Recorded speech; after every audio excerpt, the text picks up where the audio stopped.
wrong. But it does show us that Jesus wants us to be grounded in this relationship with Him as we serve. And we want to identify need as we serve. Sometimes we can feel like we're serving when reality is there was little need. So we shouldn't count that. Well, we shouldn't be counted at all, but it doesn't count, guys. We're not going to be slapped around for it or anything or dismissed because of it, but we need to understand what a relationship with Jesus is supposed to be like. Following Christ means becoming a lot like Martha and Mary. We need to be generous, but with a love for God in the process of it. And that's the key to what we're going to talk about when we talk about glorifying God or the glory of God. We'll mention it later. But see, I'm leading to it to tell you why. And I'm having to go other places a little bit, and John 11 does point it out, but these are helpful places that it's also putting it out. Now, Bethany, if you don't know where Bethany is, remember, this is a key thing to understand. Bethany is about 2 miles outside of Jerusalem. They live very close to Jerusalem. In fact, Jesus was there in the last chapter with Danny when he gets into the discussion about sheep and being the shepherd, and some of them get a little offended because he calls them basically thieves when you don't climb on the wall and you don't come through the gate. Okay, y'all kind of get the gist of that. So they're a little offended, and they actually want to pick up some stones and throw them at him. They're a little mad at him, closer to that place, okay, around that area. So one of the things that's going to come up here is the apostles are going to be fearful for Jesus going back to Bethany, okay, when he does go. But I'm reinforcing here, Jesus loves Mary, Martha, and Lazarus. Now, another thing we need to kind of reflect on as we talk about this section right before Lazarus is resurrected here, I want to talk about that Lazarus is not the only person in the scriptures that we. So to be honest with you, as big a story as this is, he's actually done this already. But there might be a few differences, so let's look at them. The first occurrence happens, and you just see it described in Mark and Luke pretty much the same way, but in Matthew it's a little different. I think Matthew gets a little lazy at this point because we got 2 witnesses that say one thing and one that just leaves something out. He just gets straight to the point. But Jairus' daughter is ill, according to Matthew, or Mark and Luke. She's ill. She's 12 years old. And Jairus is a leader of a Galilean synagogue, and they're in the city of Nain, which is somewhere up in the northern near Nazareth, kind of near Nazareth, where Jesus was originated. And he's a pretty good distance away. Samaria is between Lower Judah. He's in the northern part right here when this happens. And so he's there, and Jairus, whose daughter is 12, is sick. He asks him to heal her. She's still alive, according to Jairus in Mark and Luke. But they travel to the house for Jesus to see the young girl, and a sick woman on the way. There's a sick woman. You remember the miracle where she comes up and secretly touches the bottom of his, and she's healed? That's about the same time this is happening. So he encounters her along the way, and we kind of get lost in those stories because they switch back and forth real quick as we read them. But he's on the way to Jairus' house, so let's keep ourselves there. The woman gets healed, by the way, but the widow's the young girl of Jairus is now dead when he arrives. She actually, Jairus is told she's died as they're traveling on to the house because Jesus has stopped to take care of this other woman, talk to her. Jesus doesn't say anything, but he tells all the mourners, there's a bunch of mourners there, he tells them all who's mourning just to she's asleep, go away, she's just sleeping, and they laugh at him. They laugh at him. I mean, you got to understand the mourning tradition here. Sometimes they hired people to mourn for them.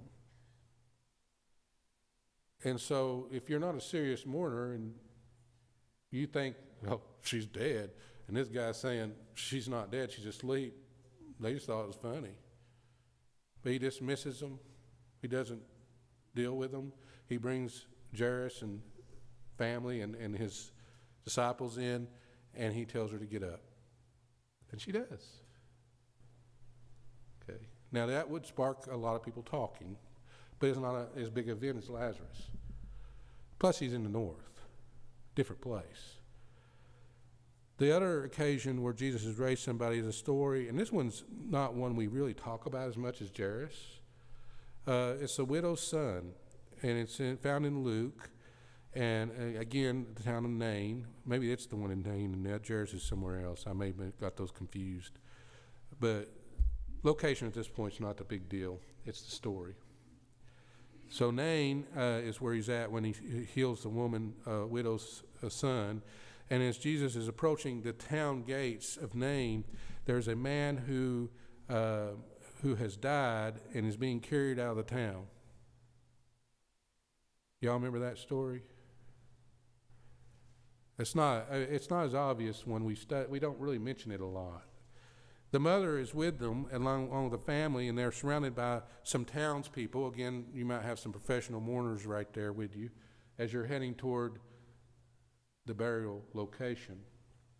And Jesus sees them coming by, and he stops.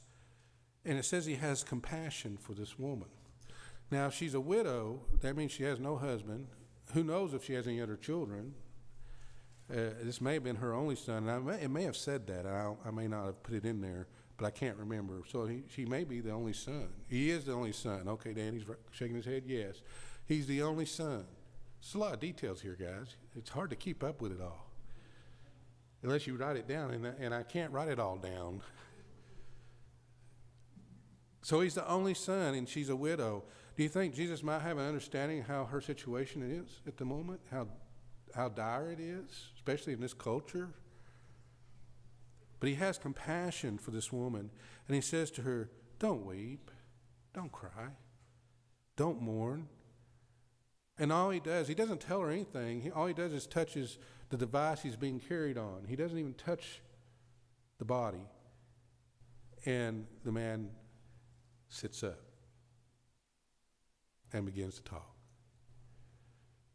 Now, those are amazing stories, aren't they? Jesus has raised dead people before, but this one's different. This one's different.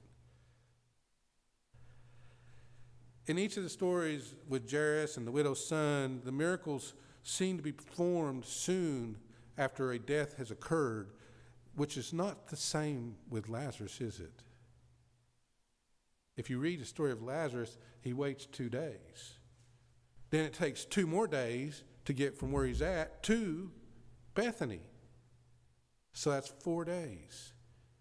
If you read how long Lazarus in the grave, how long does it say he was in the grave? 4 days. Jesus already knew Lazarus was either going to die that day or had died. 4 days. He waits 2 days, travels 2 days. 4 days, he's in the tomb. Think about that for a minute.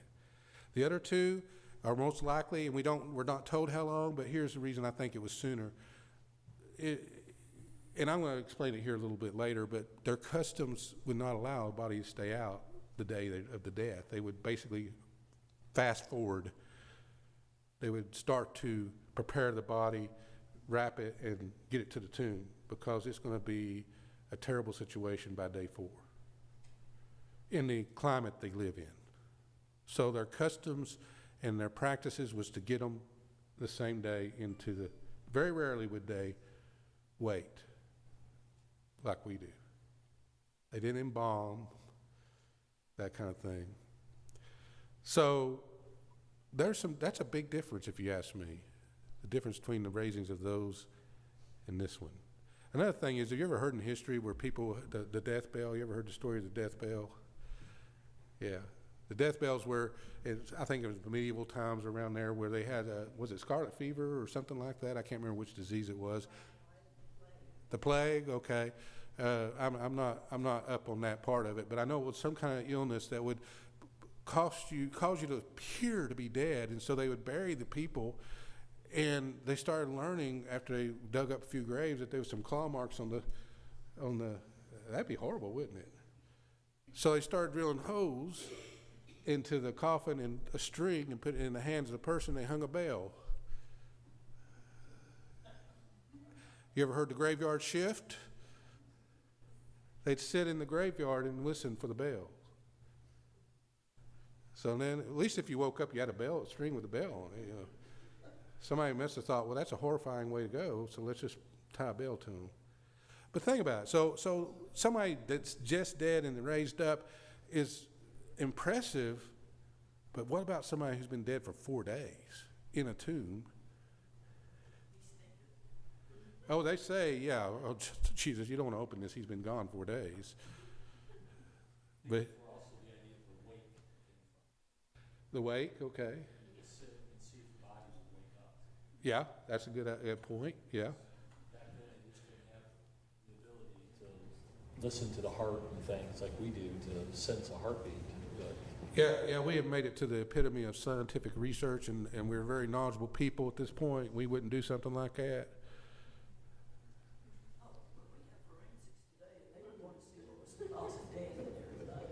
And they cut you open to see what you died of, and then, oh, well, he was alive till we cut him open. Okay. I'm going to quit bashing science and research, and I just don't like the arrogance of those who go to that point. And when I say think about another 50, 100 years from now, we're going to look like primitive people to them, because we're using God's built knowledge and wisdom, and we're learning, and we're exploring the world He gave us to have dominion over. And certainly we're going to do things that are amazing, because God's given us the ability to do it. It isn't because of us. We got to remember where that comes from. Lazarus is alive but ill when Jesus first learns about Lazarus' condition.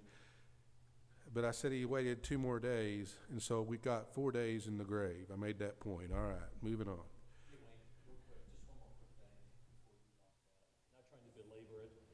But if you all remember in pictures of Jewish mausoleums, there's a little window that's up, and for 3 days, the Jewish tradition is you go back and somebody looks through that window to see if the body moved.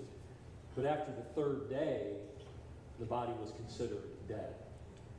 That's significant when you think about the number 3 and the fact that Jesus was 3 days. That it wasn't he was asleep, he just woke back up again. He was dead. So just kind of a little. Nobody can look in on this one because they sealed it. They may have those. You may have on Jesus. The ones over there that I saw, would have this little window. Okay, maybe they did. Nobody was looking. Well, I know, but I'm saying when they rolled the stone away, they found, oh no, he's gone. Like, all right, soldiers, what were you doing all this time, huh? No wonder they lost their lives. But anyway, especially if you had the ability to look in. Jewish customs include the corpse be buried within hours. I said that already. Early overnight. I told you about the climate, so I kind of jumped ahead of myself on that one.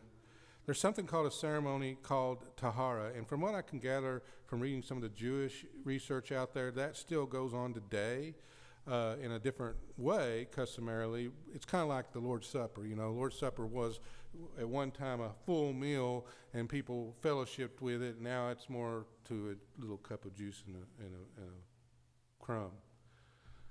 That's not the Lord's Supper traditionally the way it was performed in their time. In this time, it's the Tahara is kind of ritualed down, but in their time, it's a purification purpose, and it has the same meaning. There's a washing and a purifying of the body, usually with water, that would occur. Also, there's perfumes and ointments that are going to be used as a process of washing and purifying the body. And there's some ritual reasons for this. Not that you needed a bath, but for other reasons they're doing this, preparing you. The body becomes wrapped and bound in strips and cloth and linen. And we see this with Lazarus when he comes out. And then as they're doing this and preparing this through these rituals, they're singing psalms, they're saying prayers, they're reciting scriptures that they knew in the Old Testament, and all this is happening during the process of preparing the body. They would lament and utilize the body. So there's a crowd of people coming around. They're lamenting, they're eulogizing the body. This would include the family, friends, and neighbors. The body is spread out and then transported for burial on the same day. It was customary for family to stay within their homes after the burial. Rituals of mournings would last for 7 days. If they leave before 7 days, it's going to be assumed they were going to the burial place where the tomb was to mourn there. Watch for that to happen in Lazarus' situation. We'll see that. Or at least the thought that it's happening. A customary second burial is usually going to happen after a year of time, and that's to remove the bones after the body decomposes and place them on a shelf or another location in the tomb so that another body can be placed to, and that's their way of saving space, so to speak. Our also Jewish beliefs we need to understand are a little different than ours about souls, our souls, and at this time in particular of the dead. And one belief that I saw that's indicated in Talmud and Midrash, which are two documents of the Jewish culture, suggests that the soul of the dead, and I even seen it in some of the more modern rabbis' discussions today. The body of the soul lingers near the body is the belief, and that would be, again, 3 days, or even in some cases they said up to 12 months, that the soul lingers next to the body or near the body. See, these are all significant, aren't they, to what we're discussing, because you start to wonder why Jesus does what he does. And these may be, I'm not saying they are the answers, but they may be some of the reasons. Because he's fighting our cultural beliefs sometimes to get us to believe. And that includes us as well. And then there was an idea that the soul would finally go to Sheol. Now, Sheol is not necessarily, even though later it's identified with Hades, it's not Hades at this point. It's just a place for the dead. Okay? And that was their belief at the time. But Sheol would eventually get confused and become Hades somewhere along the way, traditionally. So the question I have here is, could this be one among the reasons that Jesus delays traveling and he will not raise Lazarus after a 3-day burial? He's waiting longer than that, 4 days, okay, to combat some of the beliefs here. And I'm running out of time, ain't I? Well, y'all, I tell you, I got a lot to tell you. I guess we can stop here. Let me finish up with the beliefs here real quick. We know that from Scripture, Jesus intentionally waits before he comes to Lazarus. I've said that. John 11, Jesus said, the sickness will not end in death. Remember that? Remember we said it will not end in death, but it's for the glory of God. These are key things we need to remember, and that the Son may be glorified through it. Jesus tells his disciples that Lazarus has fallen asleep. So in this description in chapter 11, if you read the story on further down, and I urge you to do so, he says he's fallen asleep. And they're like, oh, good, well, he'll get better faster if he's asleep. And he says, and they don't understand things. The other Gospels they seem to just cover it up, not cover it up, but just don't mention it. Well, I was kind of dumb and said blah, blah, blah. But the reality is, Jesus said, John kind of admits it. They didn't understand. And so Jesus explains, no, he has died. And he will say why he is glad that he died. Watch for that. He says, I am glad I did not go sooner to stop it, basically. He says, Lazarus is dead and he's glad. Oh, there it is. For the sake that he is not there before it happened, so they might believe. That's his whole number 2 reason. So you will believe. Customaries and beliefs and all that, throw them out the window. I have power. And so next time we'll start with, behold the glory of God. Okay? Till next time, guys. Next week. Thank you.